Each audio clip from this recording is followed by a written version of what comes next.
Hi, Dido. Hello po. Ayan, good evening. Evening. Good evening din sa iyo, dear. Dear, dire-diretso na tayo. Anong problema ni Dido at napatawag sa usapang LDR? It's about yung asawa ko Mhm.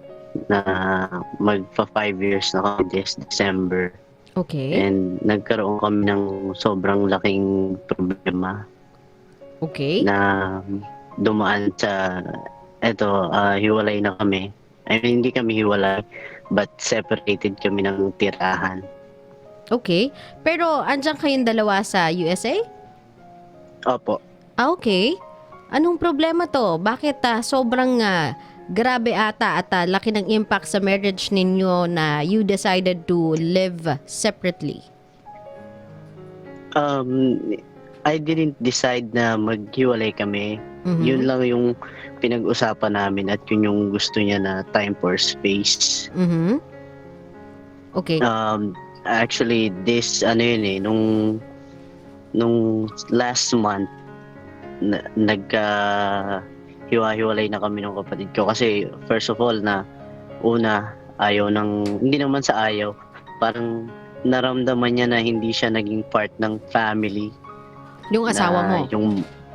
Yung asawa ko. Mhm. For the past 3 years na since nung dumating siya dito, yung mother ko parang hindi niya feel na na tinuturing siyang pamilya or parang hindi siya gusto, ganon.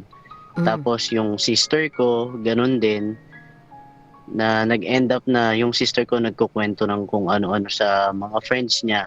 Nagkataon na yung mga naging friends ng kapatid ko, naging katrabaho niya. So merong mga negative thoughts about her na nakarating sa kanya hanggang Okay. sa dumating din yung asawa ng kapatid ko, which is yung brother-in-law ko.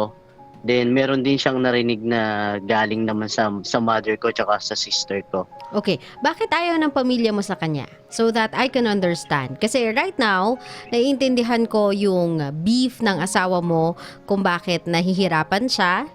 Kasi 5 years into marriage with you and still hindi pa siya accepted ng family mo. Meron kayong anak, I suppose. So bakit? Bakit Yes. ayaw siya ng pamilya mo? Yung baby namin actually, he just turned 4 nung August. Mhm.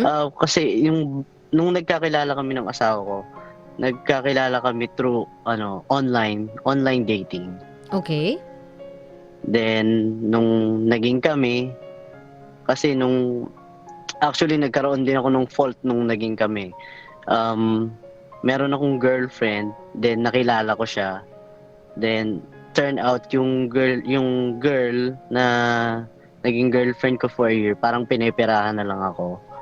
Mhm. So, tapos kami pa, pero hindi ko, after a month sinabi ko sa kanya, I told her na nagkaroon ako ng girlfriend na ganito, then we broke up. Okay. Nung time So, siya sinagot yun- niya ako, then after siya 6 yung months, dahilan kung bakit kayo nagkahiwalay nung previous girlfriend mo na for all you know, pineperahan ka na lang kaya nagsistay in the relationship with you. yes. May overlapping na naganap. Mhm. Noong mga time na Inamin yon, ko naman nasan sa yung kanya. girl na yon? Parehas silang nasa Pilipinas, no? Okay. Tapos? Then, nung 1 month namin na naging kami, inamin ko sa kanya na yung ganun nga, meron akong girlfriend, Mhm. meron akong, we just broke up because I choose her. Then, nagkaroon kami ng confliction of that. Then, I promised her to change. Then, after 6 months, after probably mga siguro 3 months, I proposed to her na papakasalan ko siya. Okay. So, after 6 months, first time namin nagkita, first time namin nagkasama, first time namin nagkita, after a month, nagpakasal kami. So, Okay. 6 months total na hindi kami nagkita. Then, yung first meet namin, nagpakasal kami agad. Mhm. So everything was too fast for your family at feeling ng family mo ay minarry ka lang ng babae o pumayag lang yung babae to marry you for the green card or para makarating ng USA? yun yung lumalabas sa, yun yung naging negative thoughts na nakarating sa kanya na sinasabi ng mga friends niya. Okay, did you ever try to correct it with your family? Kasi it's your family who's thinking that way. And if I'm not mistaken, kung ako yung nasa shoes nila, maski ako, magugulat kasi masyadong mabilis yung nangyari. I mean, 3 months into being with a relationship with her, you already proposed. After few months again, nag-decide na kayo magpakasal. Everything's just too fast. Kumbaga, wala pang proper na introductory stage para sa kanya to your family, and yet nag-decide na kayo magpakasal. So, in-explain mo ba sa mga Yes. magulang mo kung bakit ganun yung naging desisyon mo? Bakit nga ba ganun yung naging desisyon mo, Dido?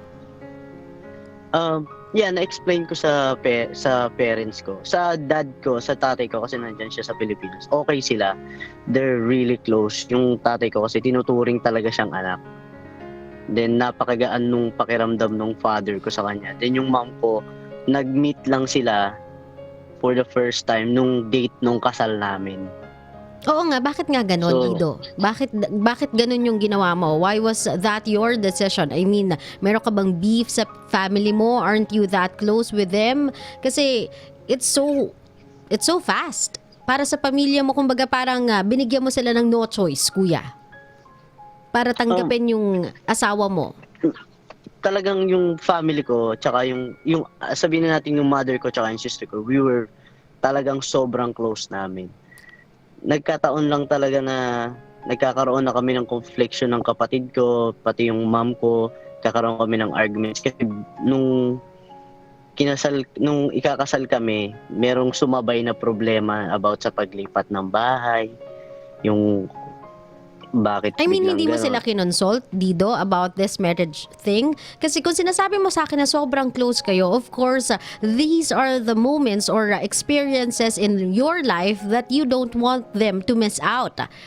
Kumbaga, yung the moment pa lang na nag-propose ka na doon sa girlfriend mo, you could have asked or solicit advice from them na, am I doing the right thing, ma? Kapatid, gumagawa ba ako ng isang magandang desisyon dito na I'm asking her to marry me in a span of 3 months?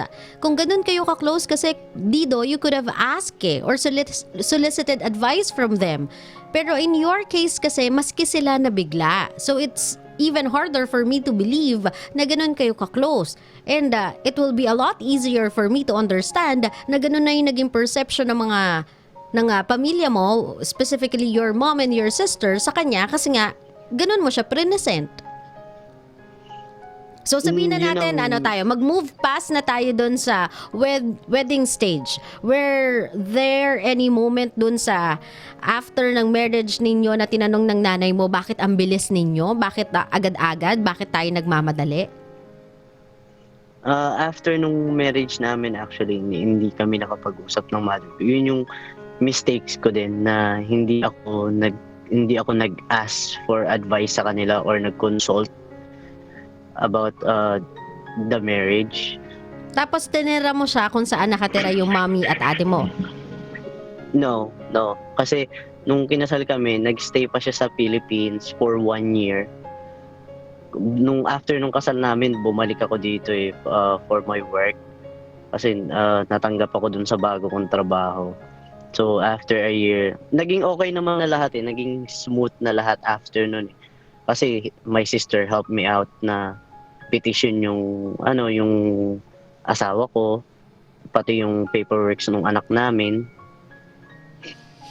Okay. Then dumating, sabihin natin mga siguro after 1 year, dumating na sila dito. Dumating na sila dito nung anak ko.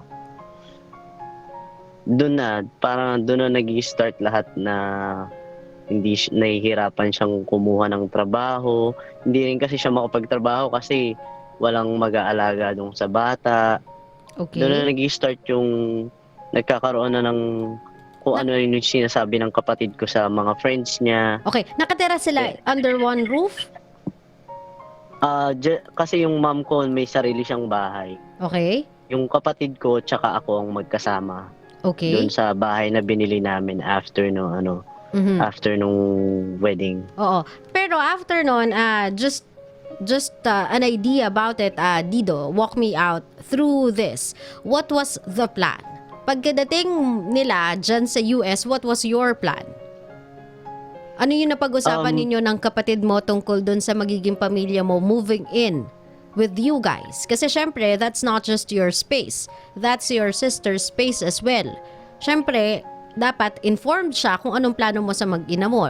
Kumbaga yung girl ba ay hahanap ba ng trabaho? Will you hire a nanny so that your wife can work? Napag-usapan niyo ba yung mga ganyang moment? Opo. Napag-usapan namin. Okay. Tapos anong plano? Ang naging problema lang kasi is, nagkaroon din kaming problem sa financial kasi hindi naman ganun kalaki yung sinasahod ko sa trabaho ko. So, ang ginagawa namin, naghahanap naman ng trabaho yung asawa ko. We even help her to find the job. Nakahanap naman. Ang naging problema naman namin is yung sa bata.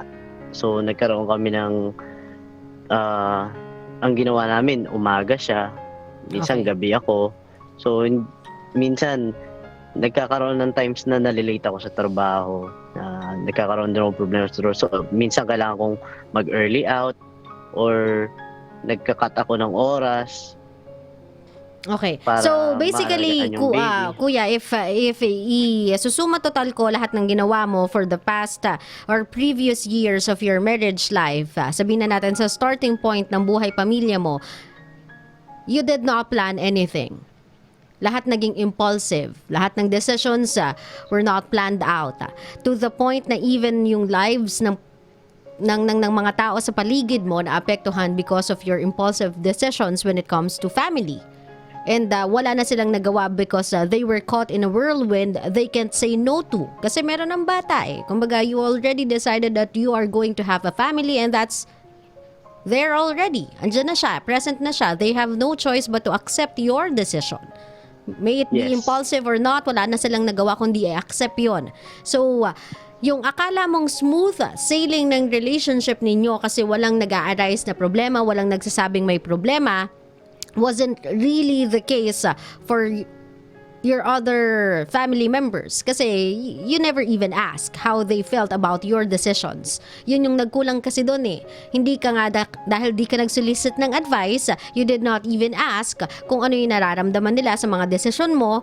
Hinayaan mo na lang tanggapin nila kasi wala na silang choice. So, itong problem mo na hindi okay yung family mo with your wife never got the chance to be fixed. I mean, never sila nagsama in an okay environment. Hindi sila naging close talaga ever. Silang tatlo. No. Even if andyan na kayong lahat, even if sa problema nyo financially, only you guys, kayong tatlo lang ang makakapagtulungan or apat, considering your wife is there with you already, never pa rin. Nagkaroon ng chance na naging close silang apat. Or kayong apat. Yeah, nagkaroon din kasi pag wala ako sa trabaho, ang nagbabanding is yung sister ko, tsaka yung asawa ko, tsaka yung anak ko.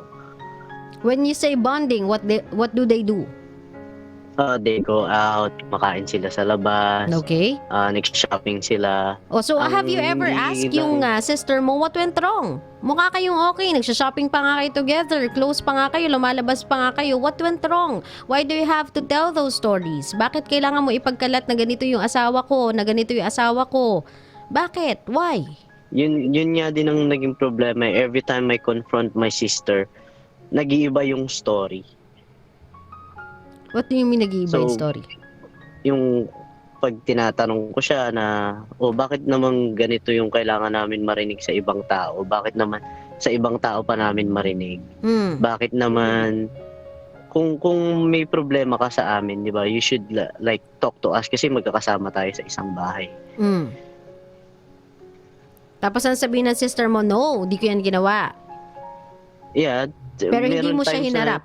Doon sa mga taong nagsabi na, ito yung sinabi nito, sabihin mo sa kanya kung ano yung sinabi mo sa akin. There was never that type of confrontation. Kasi Dido, we are talking about your family here. We are talking about your Yes, wife. never. We are talking about Hindi your sister. nangyari. Oo. Kumbaga, kung hindi mo kasi ito gagawin, magkakaroon sila ng rift, magkakaroon sila ng gap na hindi na natin ma-fix.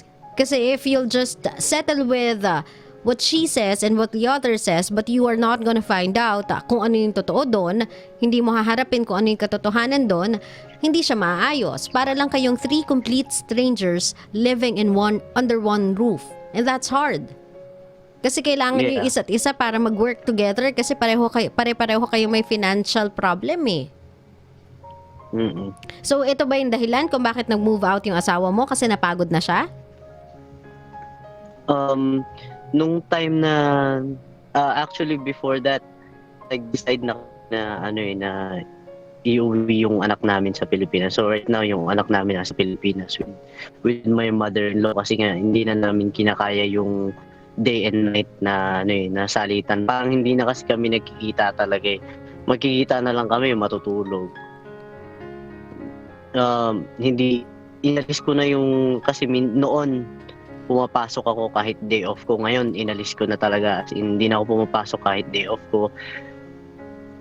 Okay. Nagkaroon na ng times na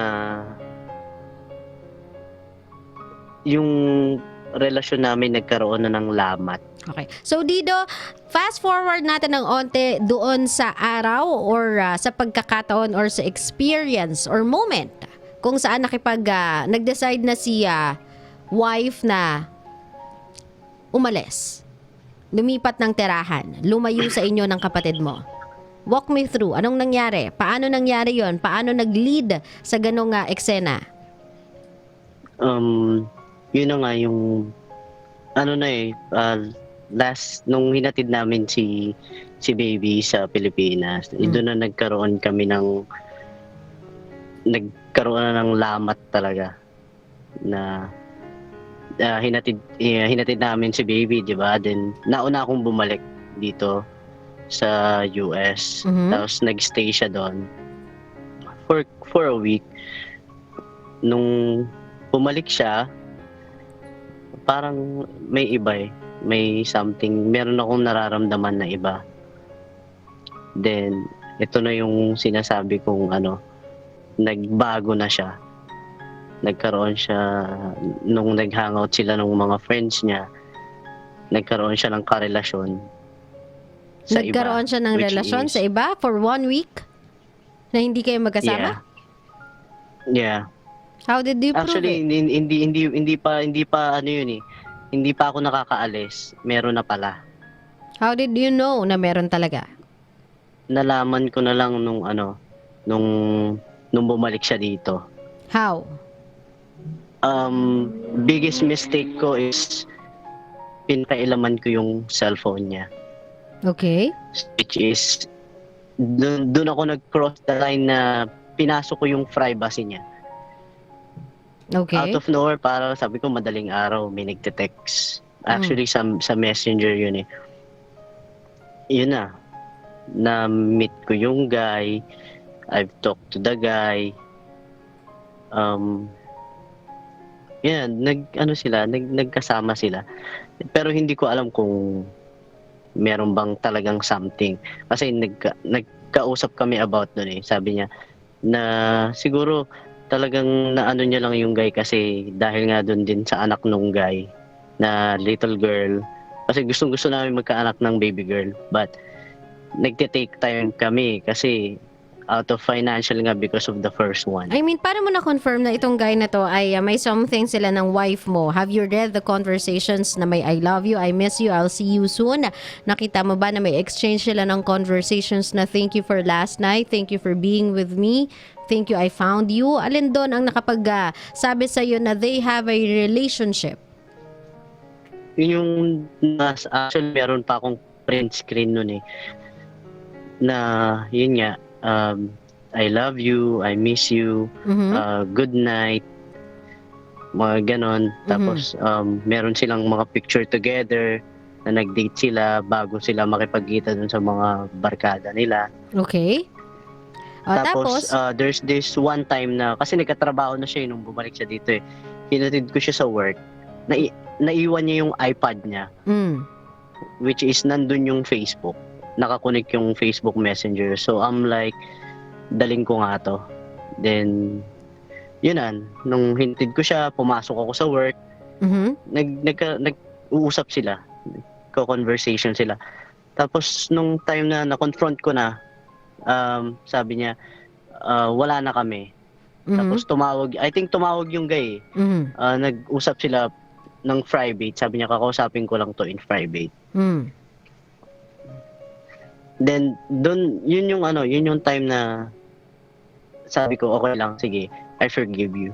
Oo. Wait lang Dido ha. Kasi kanina nung nagsisimula tayo, there was never an indication na in any of our conversations na meron kasing third party. I ask you if the reason why you guys parted ways or you guys decided to separate your house, ang lumabas lang sa usapan natin, and if I'm not mistaken, I did ask you if it's because of the family rift or family issue that you have with her or you had with her. I just have to make sure na this is not an added story ha. And you said yes. Ang sabi mo sa akin, it was a family matter. That's why you guys decided na hindi na kayo tumira sa isang bahay. And then after lang ng break, nagkaroon na ng third party. So I'm just telling you, Dido, medyo meron. Wait, you wait for me. You wait for me. Medyo napaka-untimely lang kasi. Medyo perfect timing lang na nung nag-break tayo because of how things are going before the break. Alam mo, it's gonna fall into you. After ng break, nagkaroon ka ng kwento subjecting your wife now to questioning. So I'm just telling you, it doesn't look good on you kasi I don't know if this added story is true or not. Kasi wala to sa pinag-uusapan natin kanina, and there was never an indication na merong ganitong storya. Kanina ang pinag-uusapan lang natin was how problematic yung part na hindi mo napaghandaan lahat. Ngayon meron na si wife na third party. So sige, I'll believe in you in your words kasi I have no way naman to confirm it. Sige, sabihin na natin si wife ay nagkaroon ng somebody else. And siguro because you are so kind, you are that kind, you are that forgiving, pinagbigyan mo yung asawa mo. O after pinagbigyan mo yung asawa mo, pinatawad yung asawa mo, she still decided na lumayo sa'yo. Even if pinagbigyan mo na siya na yung may kasalanan na, she should be sorry about what she did. She should be guilty dun sa ginawa niya sa'yo. Yet she decided na lumayo pa rin sa'yo.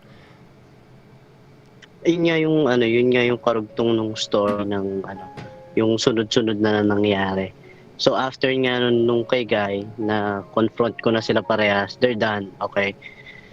Then eto na, I think that was last year actually. Tapos eto na nung nag-decide na kami na magbukod, na tumira siya, bago pa kami nagbukod, may nahuli pa ulit ako na isa, which is yun naman yung guy na past niya na in love daw siya doon. Then they start talking through a different app, third party app, na huli ko ulit. So after that, inano ko ulit, sabi ko sige, I'll let it slide again. Napaka-forgiving mo naman nang hindi ka nagagalit, nang hindi ka naiinis, nang hindi ka nagmamaktol. That was a girl na pinagtanggol mo. That was a girl na dinala mo mula Pilipinas hanggang US of A. That was the girl that has been a cost or has been the reason why your mother and you, your sister and you ay may rift or gap sa isa't isa, and you are telling me that you are just forgiving and forgiving your wife. Meron naman times na nagalit ako talaga. Yung kasi meron akong anger management before. Kasi sinabi niya sa akin, kung hindi ka magbabago, baka hindi talaga maayos tong pagsasama natin. We better stop. So, para sa akin, ang daming added story dito, Dido. Hindi ko ma-define kung alin yung totoo sa hindi. There was never an indicator you have an anger management issue, kuya. Simula pa lang ng kwento natin, you were so calm. You were this person na impulsive mag-decide. You were this person na confrontational pero in a good manner, and now you're telling me you have an anger management problem. So sige kuya, gearing towards na tayo the end. The end na tayo ng conversation, kuya. Ang dami kasing added story and this just doesn't line up. Nagigets mo ba ako why does this story of yours doesn't line up? Kasi kuya, you are telling me na yung mama mo, yung ate mo, maraming sinasabi tungkol dun sa asawa mo, and yet hindi ka naman gaanong nagre-react, and yet hindi mo naman sila kino-confront, and yet wala namang pagkakataon kung saan hinarap mo yung plaintiff o yung taong nagsasabi ng kung ano-ano doon sa sister mo and sa wife mo, doon sa sister mo, kumbaga hindi mo naman na kinonfront everybody within you, yung di mo kinonfront yung mga taong nagsasalita ng against your wife at hinarap sa sister mo na nagkakalat ng mga storya. So, after noon, naghiwalay kayo, ang sinabi mo lang sa akin, it's because of family issue. Ngayon, meron na si wife na hobby or a series of having someone else. Tas ngayon, meron ka ng anger management, kuya. Your story doesn't just line up. There are things that I don't know. There are things na add up. I just cannot quite put my finger into it. So, kung tatanungin kita, kuya, anong tanong mo sa akin? Anong tatanungin mo na lang sa akin, Dido? Long story short, paiksiin ko na lang para kasi last month lang kami nagkahiwalay. Up to now, hindi na kami nagsasama. Nag-uusap naman kami. Tapos, wala na. Hiwa-hiwalay na kami. Nag-separate na kami ng kapatid ko. Kasama yung husband niya. Ngayon, tumitira yung asawa ko sa friend ko, which is yung kasama niya rin sa trabaho now. Then, ako, meron akong sariling tirahan. Nakikiupa ako sa... May nakilala kasi ako dito na Pilipino na pinaupa sa akin yung basement. Ito na yung kasi ako wala na akong makausap, yung mga kaibigan ko hindi naman ako kinakausap. Ayoko naman mag-open up na ngayon kasi actually nang bago kami nagka-accident ako, nahuli ko siya again. Yun nga, nahuli ko na naman siya. Doon na talaga sumabog lahat. Na sinabi niya sa akin na what happened dun sa family ko, na naging bato na siya. Lahat ng pagmamahal niya sa akin puro galit na. Kasi parang feeling niya, I didn't stand up for her.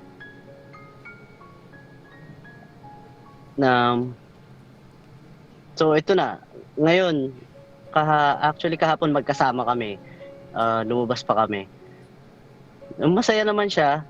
Na lalaman ko sa friend ko na kakausap kasi nung friend ko yung dad niya, sabi niya sa dad niya, ngayon lang daw siya naging masaya ng ganito. Then, may nakwento naman sa akin yung friend ko na, yun nga kung saan siya nakatira, na ilang beses niya nang nahuli na nag-uuwi siya ng lalaki doon sa apartment. So, ano yung tanong, Dido? Kasi ako talagang mahal na mahal ko siya. Since nung kinasal kami, talagang siya lang yung gusto kong makasama habang buhay. Ang question ko ngayon is, kung magkakaroon pa ba kami ng pag-asa. Kasi sabi ng friend ko, humingi ako ng advice sa friend ko. Sabi niya, antayin mo lang siyang magsawa sa kung anong ginagawa niya ngayon. Pero sa ginagawa niya, naiinis ako sa kanya kasi hindi pa kayo totally hiwalay. Like, separate, pero gano'n na agad. Ang sa akin, kung ipagpapatuloy ko pa ba na suyuin ko siya, naligawan ko siya ulit, may maantay pa ba ako sa kanya? Ganito na, Dido, To put things to rest, first, I want you to stop asking your friends. Definitely, they are not your friends. You are surrounded by snakes. Mga taong nandyan lang because meron silang napapala sa inyong issue. Yung mga taong bored sa buhay nila, kaya mas gusto na lang nilang pag-usapan at alamin ang eksena ng buhay ng ibang tao. O diba, parang come to think of it, yung asawa mo nagtitiwala doon sa babaeng tinitirhan niya or sa taong tinitirhan niya kasi akala niya friend niya yon. Ngayon, yung friend niya pa lang yon, inaahas siya by telling you things na ginagawa niya or quote-unquote ginagawa niya. You are putting your trust and your judgment in the hands of people na walang sense of loyalty. Mga taong walang sense of caring sa pamilyang winawasak nila because of all the things that they think are tama para sabihin sa'yo, para sabihin sa kanya. You are surrounded by fake people. Wala kayong friends. That's for sure. Second, ang hilig mong makinig sa ibang tao. Before even trying to consider yung mga salita nila, try nyo munang consider yung salita ng isa't isa. For God's sake, talk to each other. Ang hilig nyo, narinig ko sa friends na to, narinig ko dun sa kaibigan niya, dun sa friend ng friend ko, yung asawa ng friend ko, yung asawa ng kapatid ng friend ko. Ang dami nyong friends. Ba't di na lang kayo yung mag-usap-usap to make it simple? God gave you the mouth to talk and ears to listen, and yet you are not using it. Sino bang mas nakakakilala sa inyo? Yung mga taong nasa paligid ninyo na quote-unquote kaibigan ninyo pero tinitira kayo patalikod? Stabbing you guys behind your back? Telling you stories na wala namang confirmation? You are not even bothering to ask for proof? You're just taking their words for it? And then yung mismong tao na kailangan mong kausapin, you have no idea what she felt. Diba? Sumabog lang siya, sabi mo, one day. Doon mo nalaman lahat yung sama ng loob niya dahil feeling niya hindi mo siya ipinaglaban sa pamilya mo, dahil feeling niya all this time she felt alone in a house na akala niya matatanggap siya as family member. That's just for one day. So specifically, kuya, you have no idea what's going on in your own wife. You were the person that should be the closest dyan sa partner mo kasi ikaw nga yung partner niya eh. And yet you don't have an idea. That's the problem in you making relationships. You don't talk to them. Hindi kayo nagko-converse, hindi kayo nagko-communicate. You'd rather hear it from other people than hear it from the person itself or himself or herself. Mas gusto nyo pang naririnig yung mga kwento sa mga quote-unquote kaibigan ninyo kaysa mismo doon sa tao na kailangan panggalingan ng story ang kailangan nyong marinig. That's the problem with this story. There are so many versions. Ni hindi mo ma-figure out which one is true. Dahil sa dami ng versions ng storyang nakakarating sa'yo. Kasi yung mismong taong kailangan mong marinig yung story from, hindi mo talaga nakausap ng maayos at all. Nawala na lang sila lahat sa'yo nang hindi mo nalalaman yung tunay na storya sa nararamdaman nila, yung tunay nilang side, yung tunay na nangyari, yung tunay na rason why they act the way they acted. Wala ka ng idea. Because you are choosing to believe the stories told to you by your so-called friends. Kasi yun yung convenient para sa'yo. Kasi Dido, if there's one thing I know is true, you don't know the meaning of confrontation. Ang confrontation kasi, Dido, ganito. Kapag ikaw ay may family member and you ask her or him a question, you ask it without judgment.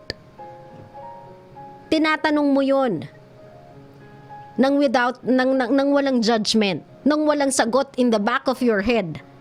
Kasi wag ka nang magtanong kung meron ka na palang sagot na kailangan mong marinig. Kasi that's not asking. That's not confrontation. That's accusation. That's what you're good at. Apparently, accusing people. Gets mo ko, Dido? Yun yung difference ng ginagawa mo. Confrontation is different from accusation. Asking a person, believing in an answer you already have sa utak mo, is not confrontation. It's called accusation. So, gusto mo lang siyang huliin kung magsisinungaling siya. And whatever it is na sasabihin niya, you don't believe in it. Kasi meron ka ng sagot at the back of your head. Kasi you think whatever it is na nakarating sa'yo, yun yung version of truth. When I'm telling you, Dido, there are a lot of versions ng totoo. Maraming muka ang katotohanan. Mamimili ka lang kung kaninong katotohanan yung paniniwalaan mo. And sad to say, hindi ka naniwala sa katotohanan ibinibigay sa'yo ng taong mas importante dapat sa buhay mo. Ngayon, if you are telling me kung ipupursue mo pa ba yung paghahabol sa asawa mo, don't ask your friends about it. Don't ask anyone about it. Huwag ka na makibalita mula sa ibang tao kung ano yung nangyayari sa kanya, kung ano yung ginagawa niya, kung ilang lalaki na yung nakama niya, ilang lalaki na yung napuntahan niya, ilang lalaki na yung nakadate niya. Just ask her yourself. If you are dating so many guys right now, if you are dating some other guy, if you think you're happy with some other guy, tell me, should I stay? Or should I go? Kailangan ko pa bang ituloy na buuhin yung pamilya natin o wala na akong tsansa? Ask it from the person na mas kinakailangan mo makakuha ng sagot from. For the first time in your relationship, be direct to the point. Ask your wife. Sabihin mo sa kanyang ganyan na, sa dami-dami ng narinig ko, there's only one voice na gusto kong pakinggan. And that's your voice. Kasi if there's one person that matters most to me, ikaw yon at hindi yung mga taong nagsasabi sa akin ng kung ano-ano. For the first time in my life, for the first time in our relationship, I need to know and I want to know your version of truth. Kaya ikaw na yung tinatanong ko. Now tell me, should I stay? Should I go? Should I keep on fighting or should I let you go? Tell me what to do and I'll do it. If that's what you think I must do, I will. Kasi mahal kita and I wanna see your happiness and I wanna see you happy. The reason why I married you is because I want you to be happy with me. Pero if your happiness doesn't mean being with me, then tell me. So I can let you go. I can set you free. Then we can talk na lang with kapag about na sa anak nating dalawa. Which by the way, hindi na rin natin kasama ngayong araw na to. Kasama na siya ng side mo. None of us know kung anong nangyayari sa kanya. Dito kasi the reason why you guys came there sa USA was to build a family. Now tell me, may pamilya ka pa bang nag-exist dyan? Answer me just yes or no. Yes. Wala na, di ba? No. Oh, that was the reason. Ito sa anin yung goal eh. Ito yung vision. Vision na nag-lack ng action. Vision na hindi na plano. Vision na hindi na anticipate yung mga pwedeng mangyari. Vision na nag-lack ng communication. That was the vision. Pero wala kasing work in progress after the vision. That's why it ended where it ended now. So I'm telling you, instead of letting this gap break whatever's left with your family dyan sa USA, and I know how lonely it can be living in a foreign place without anyone with you. Reconnect with your family. Talk again to your mom. Talk again to your sister. Whatever happened in the past, they can let it go. Pwede nila yun ilagay sa likod nila. They can put it all behind them. You just have to ask. Huwag ka nang makinig sa kung kani-kaninong tao. Huwag ka nang makinig doon sa mga taong feeling mo kaibigan mo. Right now, you need to hear it from the people that matters most in your life. That's your mother. That's your sister. That's your wife. Now it's time to stop hearing it from other people, Dido. Now it's time for you to stop investigating. Now it's time for you to stop soliciting words from people na hindi naman talaga dapat magsasalita tungkol sa relationship na meron ka kasi they are not involved in it. Your relationship with your mom is your own. Your relationship with your sister is your own. Your relationship with your wife is your own. Stop believing in other people, Dido. Talk to them. Right now, you have no one na. Doesn't that entail something? Hindi ba yun nakakapagsabi sa'yo ng bagay na baka akin yung mali? How can those people na nagsimula kaming mahal na mahal ako end up like this? Bakit kami magkakahiwalay ngayon? Bakit wala sila sa tabi ko? Why am I alone? Why am I living in a basement of a stranger? Dido, they love you, dear. I think they do. Kaya lang you have to stop finding faults sa ginagawa nila. You have to stop finding kung ano yung mali nila. You have to stop finding kung saan mo sila pwedeng tirahin, saan mo sila pwedeng imbestigahan, anong mali sa kanila, anong nagawa nilang mali. You have to stop doing that. You have to look in the mirror and accept to yourself na there's something wrong with me too. I forgot to communicate. Nakalimutan ko makipag-usap sa kanila. Nakalimutan kong alamin yung version nila ng katotohanan. Nakalimutan kong makinig sa sinasabi nilang katotohanan. I forgot the vision, which is to create a family in a foreign land. That was the vision, Dido. You just have to go back to the vision. Gets mo ko? Opo. Ngayon, dear, I want you to send a message. Iisa-isahin natin.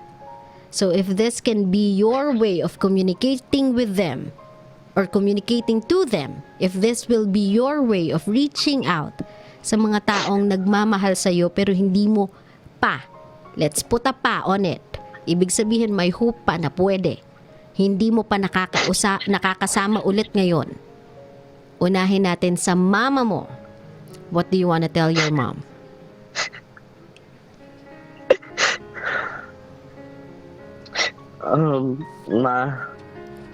I'm sorry kung hindi ako nag-ano sa'yo. Hindi ako nakipag-communicate or consult with you about sa family. And alam ko birthday mo ngayon. And I haven't talked to you for almost a month now. Kasi ayoko lang makarinig ng negative na alam kong masasaktan siya, masasaktan din ako. Kahit ano naman mangyari, mahal naman kita eh. I love you as a mother. And alam ko nagsakripisyo ka din para sa amin. I'm sorry sa lahat.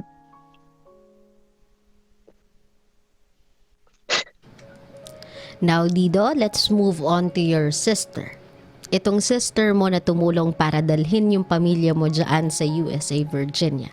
Because she wants something for you. She wants something to happen for you. And that's to have your family with you. Maaring may nagawa siya for telling stories that we both cannot verify sa ibang tao tungkol sa wife mo. But alam mong nagsimula kayo sa intention na makasama mo yung pamilya mo, na mabuo yung pamilya mo sa USA. If you want to tell something to your sister, go ahead. Sa ate ko, I'm sorry din kung minsan nagkakatalo tayo, hindi tayo nagkakasundo. Alam ko, you promised me na you always got my back. Then ako lang yung naging best friend mo, naging kasama mo. Ngayon, nandyan na yung husband mo. I'm sorry din kung hindi ako nakinig sa'yo or kung hindi man kita kinakausap about what you feel, ano yung nararamdaman nyo. I love you. I love you as my sister. Thank you sa lahat ng tinulong mo sa akin. Sa lahat ng pagsalo mo sa problema ko. Sa lahat ng yakap na binigay mo sa akin nung nagkakaproblema ko. Pag kinakausap mo ko, alam ko palagi mo sinasabi sa akin, nandiyan ka lang palagi. Nandiyan ka lang palagi para sa akin. Kasi nga, hindi mo lang naman ako kapatid eh. Hindi lang tayo nag-iisang dugo. Bagkus best friend mo din ako.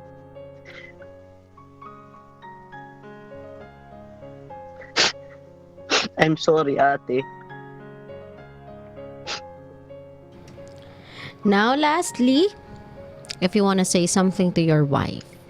Isang babae na siguro for how many years, Dido, rather, nagkaroon na ng problema because she doesn't know her place. She's in a family that she don't feel like a member in it. She felt like a stranger for 4 years in your relationship with her. Hindi niya naramdamang kasama siya sa pamilya. Even before kayo nagkakilala, hindi niyo pa lubusang nakikilala talaga yung isa't isa and you were never given that chance to really know each other. Kasi laging may mga matang nakatingin sa kanya. And it was so hard for her to tell you or to show you who she really is. Because everything happens too fast. Happened too fast rather.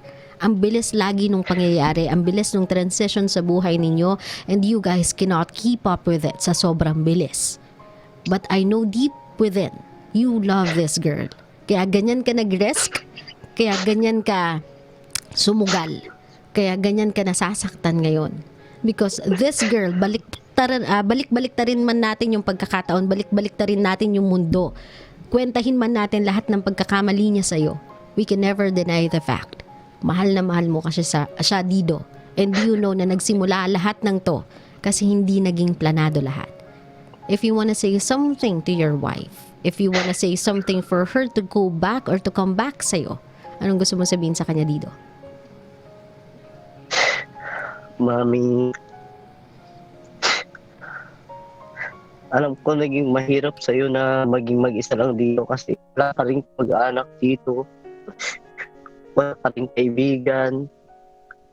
Sorry dun sa lahat ng mga ginawa ko, sa lahat ng naging pagkukulang ko bilang asawa. Na kung hindi ko yung feeling mo na hindi ako nag-stand up for you, na naging mag-isa ka lang lumalaban para matanggap ng pamilya ko. I'm sorry sa lahat. Yung problema sa akin, like I promised to Papa, I will change for the better. Magpapakabuti ako. Aayusin ko yung sarili ko. I will stand up for you para kung sakali bumalik ka, I'm a man enough to prove or maging husband.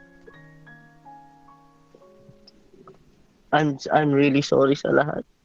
And I always pray.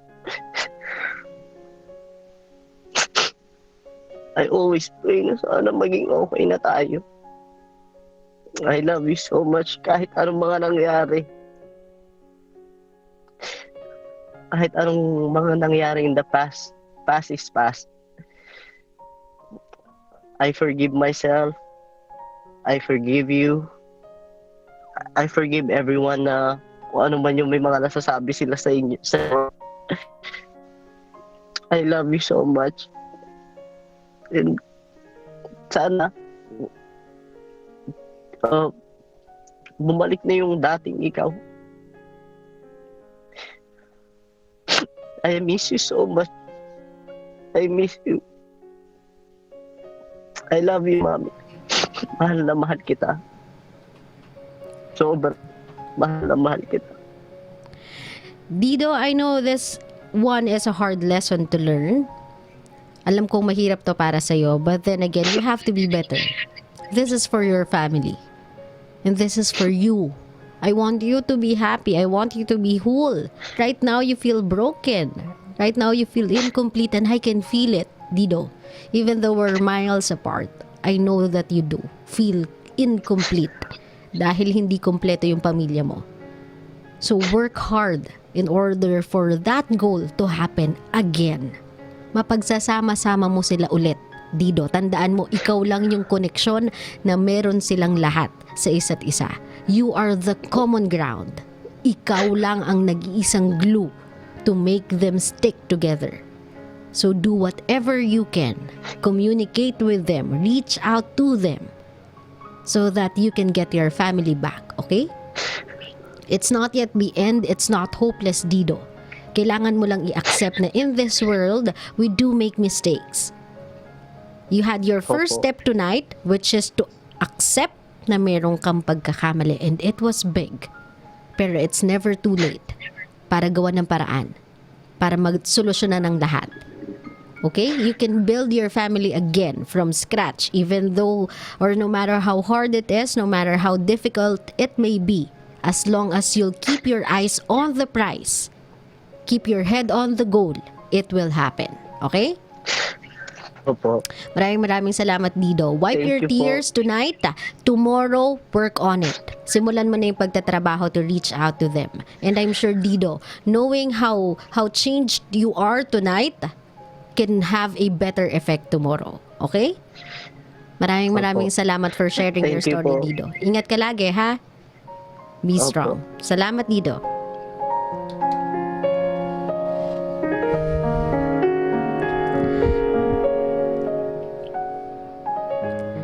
Sa mga kabisyo natin, no matter how strong you think you are, no matter how tough you think you are, there's always a soft spot I can spot.